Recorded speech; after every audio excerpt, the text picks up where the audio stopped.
Hello, welcome back to Fringe Festival Support. Normally we're here to talk about mental health, and today we're going to talk about environmental health. Now, if that's not a link, I don't know what is. With me today we've got Patrick Dunn and Katie Smith. How are you doing? Very well, thanks, yes. You're here to tell us about your, show? Your... event, maybe? Yes. Yeah, marathon reading session. Yeah, we are reading the entire IPCC report in full, in a shipping container, in 5 days, 50 hours, with 100 authors, comedians, poets, actors, acrobats, a baby, someone's bringing a cello, we're trying to get some puppets, everybody and anybody that we can get from across the Fringe and the festivals and the book festival. And Edinburgh. And Edinburgh, yeah. Yeah, so you've got some politicians on, or some people involved in proper scientists? And Yeah. We've got an Arctic ecologist. We've got somebody who teaches at Edinburgh University about carbon management. We've got a climate scientist. We've got a couple of Green MPs. We've got a Labour MP. MSP, sorry. We've got activists. We've got guys who are involved in the school strikes up in Edinburgh here. We've got members of the public. We'll have slots available for audience members to put their hands up and say, I want to read. So we're trying to get as many people as we can from as wide a range as possible to really make this a big part of the conversation in week 2 of the Fringe. And what on earth made you want to do this? Well, Paddy had this good idea at the beginning of January of like, oh, why don't we, remember the Chilcot report? Wouldn't it be good if someone read out the IPCC report on 1.5 degrees warming? And then... it's good that you remember the Chilcot report, because so few people most people seem to have forgotten about it. Yeah, I think the event in the Fringe, and certainly like within the Fringe bubble, then it's a bit more remembered because it did have that impact. I was alluding to the actual report, the contents of which have been completely ignored. Yes. And the sequel cancelled. Presumably they didn't get the numbers. I don't know. But they also did a show in Edinburgh where they did a reading of it. Was it in a shed? Yes, it was a garden shed. Garden shed. It took 2.5 weeks, and they read it for 24 hours a day. So we've decided to give ourselves some sleep. So we're just doing a mere 5 days, 10 hours a day over the next week. And we were really impressed and inspired by it. It was a Rack Out and Loud was the name of the event. And I've emailed Ahmed Jalili and tweeted him and said, we've taken your really good idea and we're doing it again with the IPCC report this year. Because so many people remember that it happened. Everybody that I've spoken to remember. Not that many people got tickets for it, but then you had 4 seats at any time. So it wasn't about filling a big room that lots of people can listen to. It was about people talking about it. And because lots of people went to read it, lots of interesting people went to read it, it got a lot of attention and people spoke about it. And we thought, wouldn't it be great if we could create a little bit of that with the IPCC report? And we had Alice from Staging Change on the other day. I mean, the climate is such a massive issue. It's great that you're kind of bringing people's attention to it a little bit more. Anything we can do. She mentioned we've only got 11 years to fix it, and I was about to correct her and say 12, and then thought, oh no, hang on, no, we're down to 11. We're down to 11 already. That happened straight away. So, are you constantly looking around and thinking that's bad, that's bad, that's bad? You have identified something already here. We have that we've gone wrong with. What have I done? It's the cups. It's the cups. It is the cups. And I think I'm sure Alice will have mentioned this as well. That and you've brought me a mug reusable, to replace my cup from the charity shop. And it's a Christmas just round mug. the corner. It's a lovely Christmas mug. We chose it especially. Yeah. This part of town is amazing for charity shops and to reuse things and And the biodegradable cups and things are only good if they're biodegraded. Yeah. And often they're not. I think there's a bit of a mismatch between promises of recycling and biocomposting, stuff like that, and it actually happening. Because I haven't seen anywhere any venue that has like a separate bin for. There's usually a general waste bin and a dry recycling, and that's about it. There's no compostable bin. So does everything that goes into those dry recycling bins just go to landfill because it's all mixed, or?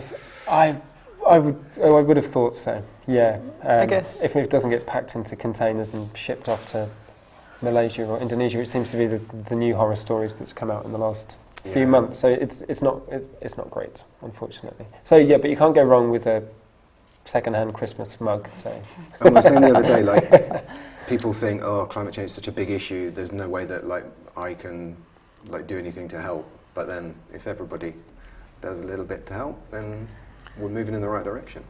Yeah, I think we're moving in the right direction if we do a little bit to help, and if we sort of tinker around, like changing our waste. And but you'll know from being here, like especially something like a festival, the sort of out of the ordinariness makes it difficult to do the right thing. But also in general, within our culture, we have created this culture where it's incredibly convenient, but it's really difficult to lower your carbon footprint. So there's tinkering which we can do, but in order to actually make in order to make the changes that the IPCC and the UN have identified we need to make, it's not tinkering. So there's the report talks about. I was going to say no spoilers because don't want to. We can spoil some of the good bits. What are some of the key things? Intentional societal transformation, or like rapid and unprecedented transformation, social change, transformation to every aspect of our systems. Because everything we do is based on fossil fuels at some level. And our culture and our society is so deeply based on buying things. And the things that we buy are, taken from the ground or from nature somewhere in the world. Someone has paid very little to make them. They're transported. We use them. We throw them away. They go to landfill. So, have you ever seen the Simpsons episode where they go bowling and they show the life of a bowling pin, and a tree gets cut down in the forest, and then it goes to a factory and it gets made into one bowling pin, then it gets painted, then it goes to the bowling alley, then it gets knocked down, and then it goes into a massive landfill. I mean, as always, The Simpsons has done it first, and better, and yeah, that has come true. We don't really repair stuff anymore because it's like cheap now. So if your kettle breaks or something, that's straight in the bin, and you just buy another one. And you kind of, there are things that you just think, that will sell me for like a year, and then I'll just get another one. I've got a budget for rebuying stuff. And things are built like that as well. Your washing machine is built like that. Your car is built like that. Everything is built like that. Your phone, I mean, those are they're releasing number 10, and they're already planning 13 in 18 months' time or whatever. So there's some changes, and we can't, as an individual, change how Apple is going to kind of produce and continue to make their phones. But so there's some big changes, but I guess the IPCC report is not meant to be. It's not meant to be read out loud at a massive arts festival by the public. Seemed like a good idea in January. It's designed for civil servants to work out how to put policy in place to make these big changes to transport and industry and energy production, all of these kind of things. So that's great, but it's been around for a while now. It's been around for nearly a year, and we aren't seeing those changes, and we aren't seeing governments really engaging. We're seeing the tinkering. We're seeing that we'll have a bottle deposit return scheme in Scotland, which is all very nice. And they're setting targets. They're setting targets, with no idea really how they're going to reach 35 years in the future. But we've been watching nothing much happening, and the report is calling for like immediate, rapid transition. So we figured like it's a big thing. Like we've got to think about how do how do we redesign our society? And what we don't want to happen is that politicians and corporations redesign our society, because that would be... That's not what we want, basically. But what we do want is like, drag artists and authors and poets and comedians and dancers and just general folk. We are all the people who should be redesigning society, and the report is absolutely incredible in terms of telling us on a global scale what we can and can't do, and in every aspect, like what is going to be the impact on the poor, what's going to be the impact on people that maybe already struggle to get enough food to eat, that kind of stuff. So we've got the report's amazing. I think people think, oh, the IPCC report, it tells us we've got 12 years left to save the world, now 11. But people don't realise it tells us also what to do about it. But we need to work out how do we live in that way. So we want people to be having a conversation. We've got to it's kind of urgent, and we really need to have this conversation for the political elite if they're not willing to have it for themselves. Well, we have invited the political elite. The political elite respond to what the people want, really, because they want to get votes and they want to stay in their jobs. So you raise awareness, and that drives consumers to think about it and drives demand, and then hopefully that starts to influence actual policy decision. But as you say, we've not got a lot of time. No. And I think this is something that we thought we could do. We live in Edinburgh. We love the Fringe. We remember the Chilcot report. We remember the kind of everybody talking about it. I mean, the people that were involved, and the people that were involved got that conversation into the conversation for people that were not that interested potentially in the Chilcot report. So we're trying to do the same thing. We want lots of interesting people to come and read, so that when they talk about it and they tweet about it, there are people that will follow the comedians or the actors or the authors that we've invited to read, that are not that engaged with the IPCC report in the same way that we are, or the environmental movement. So we want to help kind of just share that this is important, and also share the trajectory that we're on at the moment. Make no mistake about it, the trajectory we're on at the moment is not 1.5 degrees, and it is going to be a lot worse than that. And like you say, that politicians will respond to demand, and this is it feels like it's a big thing for us, obviously, and we hope it will be a big thing next week. But there's lots and lots of stuff going on, and we hope that lots of things that people are doing will help push that demand and encourage politicians to be a bit more ambitious. So I don't know how many times. I mean, it's available to download, right? You can just go. Yeah, and it does have a handy summary. So it's got a summary for the politicians, policymakers, and then it's got the rest of the report is designed for to give the full sort of scientific background to why are we making these recommendations. So yes, and if people think it's dry, no, it's super entertaining. It's got pictures, it's got crosswords, it's got puzzle page. The songs, very funny songs. It's got a centre. It does have pictures. There's all sorts in there. So go and download it. No, but it is dry, and that's why this is important, because you need to make it something a bit more entertaining, because we're all very easily distracted. Yes, it's got its difficult bits. Because, something like this, which is saying change everything about how humans interact with the world, you've got to show that you've got your evidence. There are challenging bits, but there's also a huge amount of the report is kind of just a run through of at 1.5 degrees, this is what's going to happen to the coral reefs. At 2 degrees, this is what's going to happen to the coral reefs. At 2 degrees, coral reefs won't exist. And so looking at, what is the pattern for drying in southern Africa? What is the pattern for drying in the Mediterranean? What will our rainforest cover look like at these different things? So some of it's quite manageable to get on board with, and some of it is scientific. I've got my last real academic engagement with science was at age 16. So I have learned a lot.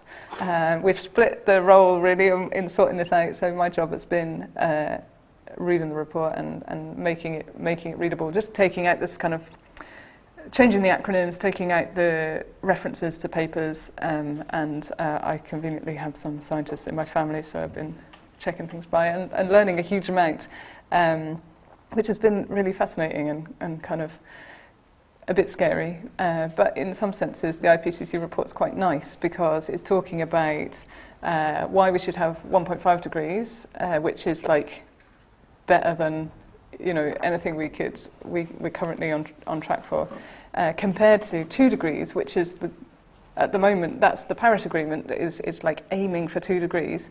So it's kind of the best case scenario. But actually what the report isn't covering is what happens at 3 degrees and 4 degrees and 5 degrees. And we're currently on track, the IPCC reckon, for like 4 degrees warming by the end of the century. So that will be when our nephew is 80, and 4 degrees warming is unbelievably catastrophic. 5 degrees warming is people predicting total human extinction. So it's... Is there a potential good outcome? Is there like, if we go like up like half a degree and like all the wasps die, and then we put it in reverse, or? Oh, well, hopefully just the ones that live in the bin in the summer. Yeah. Those ones, yeah. If we can get rid of those ones, I think there's a sweet spot at about 1.6. The whole festival's full of wasps this year, and I'm not a fan. I did have a T-shirt at one point that said "Save the bees" and then "Fuck wasps" on the back. Not really. If there's wasps watching, it's fine. You can stay. Just don't sting me. What can people do to help? Because they're all watching this now and thinking, how can I get involved? What can I do? They can, tickets are available, or you can just come, and it's by donation, so we'd love people to come. We want people to come and bear witness to the report as well. I think in some ways we're in a shipping container, and we've called it CO2 container. So we've made an unpronounceable venue. We use an unreadable script, and even if you get a ticket, you'll only see 1/50th of the whole. So we've made the worst kind of fringe event in history, probably. So we'd encourage everybody to come, buy tickets, and tweet about it and talk about it. And just come and talk to us. We've created a space outside the container where we can just talk about, like, actually, what are the solutions? Because there's no shortage of solutions. We've got absolutely masses. We have everything we need to make it okay. And the lovely thing about the IPCC report is that it's talking about not only making it okay, but bringing people out of poverty at the same time and meeting all the sustainable development goals from the UN at the same time. So this opportunity because we have to redesign everything, how can we redesign it so much better? So we want to collect people's ideas about how what does that look like? We want to talk to people about it, and we want to really encourage people, like, yes, make the changes yourself and do things to reduce your personal impact, but also like start engaging with politicians or environmental organisations, like add your voice and like stand up and be counted as someone that cares, because that assumption is that people don't want inconvenience, even if it's going to save their children or stop people starving in the future or whatever. I think if Brexit has had any positive impact, and in my opinion it hasn't, it's that it's reminded people that they can email their MP and they can do petitions. 1 million people were marching not long ago. Yeah, it's at least kind of got people thinking about it. Yeah, and that is encouraging. And you think of the school strikes and Extinction Rebellion, and lots of people are active and doing stuff at the moment. And we're not. A year ago we were not doing anything like this. We're not involved in the fringe. We're not performers. We don't put on theatre things, and we decided that we had to try and do something. And this is what we decided to do, and we thought we'd try and do it. So it's been a big undertaking, but it's shown us that something, it's possible to do stuff. You don't just have to grumble and change the channel on the TV or whatever, or think, I'm helpless and I can't do anything. you can do stuff. I mean, I don't necessarily recommend doing this, but there's certainly stuff that you can do, and we would encourage people to come and visit us at Greenside on Infirmary Street. I was going to say, people who watch the show know that we don't allow people to plug shows. We're absolutely allowing to plug this. So let's make sure we get all of the details. Okay. Is it the Greenside? Yes, Greenside at Infirmary Street, venue 236. We start on Monday the 12th at 11 o'clock in the morning. We're going to read through till 9 o'clock at night every day, Monday, Tuesday, Wednesday, Thursday, Friday. We've got a couple of readers every hour, so we'd ask people to come hopefully for an hour. Are you still looking for people to read? We're still looking for people to read. Yeah, we've got a few slots. We're hoping that people will answer their emails once they see that we're up and running. And we also hope that people will be interested and will say, I want to be a part of that, and will turn up. And that, if you're a member of the public and you're interested, or you're an audience member, or if you're a big star fringe person, and come email me, tweet me. Where can people get their sweet tickets? They can get their sweet tickets at EdFringe. We are registered. We're in the book. We're on the website. All that kind of stuff. Follow me at 1.5 degrees 1. I think I am. We'll get that on the screen. Yeah, there's a link. All that kind of stuff. All the normal places. And we've only got 10 seats in our shipping container, plus a reader. So there'll be some. We're hoping that we'll get some people to come. We're hoping people will come because they're interested. We're hoping people will come because it's an oddity in the fringe and it's an unusual thing. And so for fringe kind of fans, they will come because it's a different kind of fringe event. So we're hoping to get those people. And we're hoping that people come because there's interest in people and they'll want to go and see Hardeep Singh Kohli read, or Val McDermott, or Naomi Wolf, or people from all over, reading something unusual and interesting and talking a little bit about it. So there's lots of ways to kind of engage. Come and see us. And how much money are you making out of this? We're making, in total, we're making no money out of this. No. Hopefully we're making not negative money. Yeah, right. Hopefully That's we're the not aim. losing all of our savings, hiring a shipping container But it's for a week. definitely not a for-profit venture. No, it's definitely not for-profit venture. If we were Not that any fringe show is No, a no, for-profit venture, to be There honest. must be one or two, but There's people watching this thinking, 10 seats, how are they going to fill them? Yeah, I think if we some miracle we were to make some money out of it, we're going to be sending it to environmental organisations that are helping people who are up against at the front line of environmental catastrophe and biodiversity loss and climate change, whether that be in small islands, developing nations, or people in the Amazon who are experiencing deforestation and all that kind of stuff. So I wouldn't expect don't invest heavily charities across the world waiting for our donation, because I don't think we'll make a huge amount of money. But what we really want, the big thing that we really want, is for lots and lots of people to think, why are these people talking about 1.5 degrees global warming, and why is that important? And if we can get a bunch of people doing that, and if that means that we, then that's the aim, that's the goal. And if nothing else, people should follow you on Twitter immediately and, Yes. and retweet everything. Absolutely, yeah, Yes. yeah. spread the key messages of the report. Yeah. Things are only going to get better if people spread the word. Absolutely, yeah, and I mean, I spend a lot of time on social media, far more time than is Healthy. is healthy, Healthy, or definitely. positive. Yeah, so it'd be really good if other people looked back at me through that screen. It's hard work, social media and Twitter. I find it quite difficult, but it's really a part of the fringe, and I imagine you talk about it a lot on this Mental show, health. because people are you're trying to self-promote all the time, and whatever time of day it is, I feel like I have to react to it all the time, but it's also a great way of speaking to people. Yeah. It's a great way of contacting people, and I've messaged people on Twitter who are, nameable, recognisable comedians from the television who I thought they'll never reply, and they've messaged back and said, message me, let's talk about it. So it's been fantastic for that, and it's a great promotional tool. And we'll put a list on the screen of all the people that have turned you down. Yes. And said I'm too important for that, Yeah. or I don't care about the environment. Yeah, That's and the fine. ones that have sent back kind of wild climate denial theories. Yes. If nobody turns up to read, I've got some climate denial emails which I will read out. But I can't tell you when that will be in the 50 hours. But I mean, stick around for those. I've got some good ones. Well, thank you both so much for coming in. Thank you. Thank you for the mug. I will use it every day, I promise. We'll be watching.